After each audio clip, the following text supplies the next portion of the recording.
Hi, boys and girls. It's me, Mrs. Wilder, and it's time for Mrs. Wilder's Morning Book Club. Today is Thursday, May 14th, and we're continuing with our story about Maniac Magee by Jerry Spinelli. Maniac Magee was blind, sort of. This is chapter 16. Oh, he could see objects all right. He could see a flying football or a John McNabb fastball better than anybody. He could see Mars Bar's foot sticking out, trying to trip him up as he circled the bases for a home run. He could see Mars Bar charging from behind to tackle him, even when he didn't have a football. He could see Mars Bar's bike veering for a nearby puddle to splash water on him. He could see these things, but he couldn't see what they meant. He couldn't see that Mars Bar disliked him, maybe even hated him. When you think about it, it's amazing all the stuff he didn't see, such as big kids don't like little kids showing them up, and big kids like it even less if another big kid, such as hands down, is laughing at them while the little kid is faking them out of their Fruit of the Looms.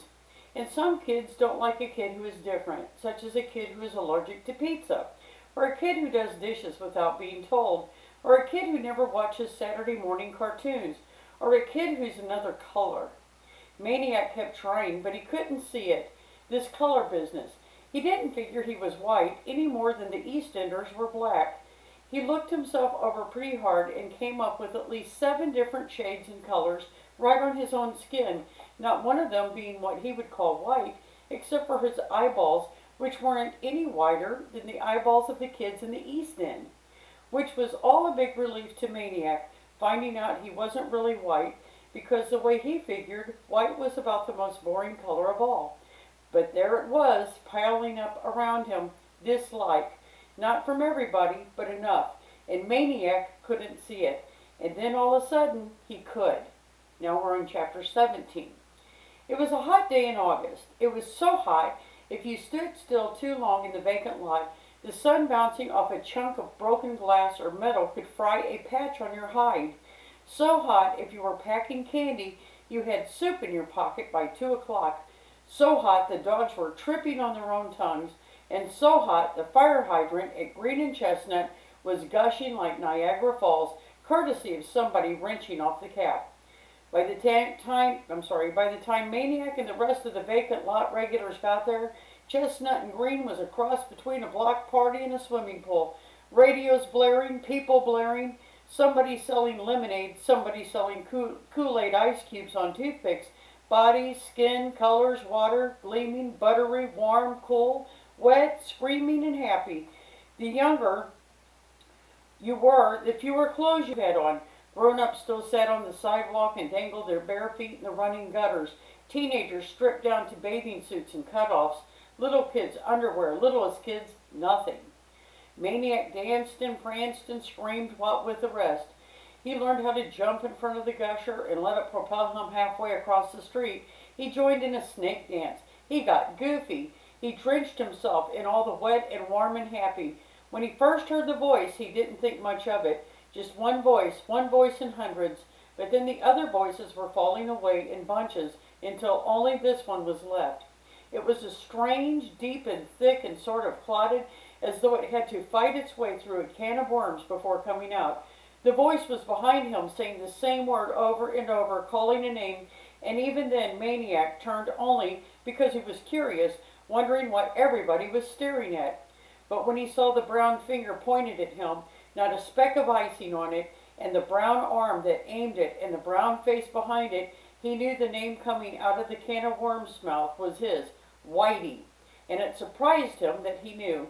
He just stood there blinking through the water-dropped sun blur, the hydrant gusher smacking his thin bare ankles, the radios, the people were silent. "You move on now, Whitey," the man said. "You pick up your gear and move on out. Time to go home now." The man was close enough to be catching some water around his shoes, which Maniac noticed were actually slippers. His pants were baggy and his shirt wasn't really a shirt, but a pajama top covered with high-tailed roosters. White hair curled around his ears. Maniac gave his answer. "I am home." The man took a step closer, dropped his arm. "You go on home now, son. Back to your own kind. I seen you at the block party. Now you get going." Maniac stepped out of the gusher. The water roared onto the opposite curb. This is where I live. I live right down there. He pointed towards Sycamore. The man didn't seem to notice. Never enough, is it, Whitey? Just want more and more. Won't even leave us our own little water in the street. Come on down to see Bojangles. Come on to the zoo, the monkey house. He must be hard of hearing, Maniac thought. So he called it out really loud and slow and pointed again. I live at 728 Sycamore. I do. The old man stepped closer. You got your own kind. It's how you wanted it. Let's keep it that way. Now move on. Your kind's waiting. He flung his finger westward. Up there. Suddenly Hester and Lester were by Maniac's side, barking at the man. You leave him alone, old rag picker. You shut up. And the man was croaking, ranting, not to Maniac, but now to the people. What happens when we go over there? Black is black, white is white. The sheep lie not with the lion. The sheep knows his own kind. A woman was rushing in then, pulling him away up the street. Our own kind, our own kind. The water thundered across the silent street. Maniac, who was one of the world's great sleepers, didn't sleep well that night or the next. He started getting up earlier than usual, not to sneak some time with a book, just to run. Bow Wow wasn't even ready for his morning pee yet, but he went along. Usually Maniac just jogged around the East End. Now he did the whole town, plus over the river to Bridgeport. By the third day, Bow Wow refused to go along. One morning, as Maniac was heading home, Hester and Lester came running up Sycamore. Maniac, come on, we're going to run too. Let's go that way. They tried to turn around, but he told them to just hold on a minute. He wanted to stop home for a quick drink. Then he'd go running with them. They kept yelling and tugging and pushing and grabbing his legs. And then Amanda was pedaling frantically up to him, slapping on a quick smile and gasping, Hey, I'm going to the store. Want to come along? Maniac checked the sun. It was hardly up to the second stories. Stores aren't open yet, he said. Amanda just gawked. She was a rotten liar. Maniac knew. He shook loose from the little ones and trotted on.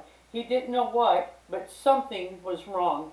The little ones jabbered and screeched and grabbed. He ran faster, faster. Mrs. Beale was out front with the yellow bucket, soap suds spilling over the brim, a stiff bristle brush in her hands. She was scrubbing the house, the brick wall, scrubbing furiously at the chalk, grunting with the effort, her cheeks wet. He had been way too early, way too fast. Only the F had been scrubbed away. The rest was quite easy to read. The tall yellow letters, the same color as the scrub bucket. Ishbelly, go home. Chapter 18. Amanda tried to reason with him. You can't listen to that old coot. He's goofy. He's always saying stuff like that. You can't go because of something one nutty old coot says. Maniac pointed out that it wasn't the nutty old coot who chalked up the front of the house. Amanda laughed. That's no big deal. It wasn't even paint. If they really meant it, they would have done it in paint. And anyway, don't you know they did my mother a favor? It gave her a chance to get out the old bucket and do some serious scrubbing. Ever since the kids stopped crayoning the house, she hasn't known what to do with herself. Now she's happy again. Maniac didn't answer. Amanda didn't understand that most of the hurt he felt was not for himself, but for her and the rest of the family. She stomped her foot. You gotta stay. I don't gotta do anything. You go, you'll starve. Was I starving before I came here? You'll freeze to death in the winter. Your fingers will get so stiff they'll break off like icicles. I'll go somewhere. Somewhere, like the deer pen? I'll be okay. Or maybe Prairie Dog Town, huh? How about that? She jabbed him. You could live in a gopher hole. You'd be starving, so that would be perfect, because then you'd be so skinny you could fit right down there, all snugly in their little tunnels. He shrugged. Sounds cozy. This was driving Amanda bonkers. He was acting so different, all glum and wisecracker answers, as if he didn't care, not about anything. Yeah, she sniffed. Well, what do you do for a pillow, huh? I know you got my pillow on the floor. I use a hibernating gopher. Fernie. And bathroom, huh? Where will you go to the bathroom? The bushes, McDonald's, lots of places. She hated it, an answer for everything. And the scariest part was, she was probably right. If anybody could survive on the loose, it would be this kid who showed up from Hollidaysburg, who slept on floors, who outran dogs. He was making her so mad.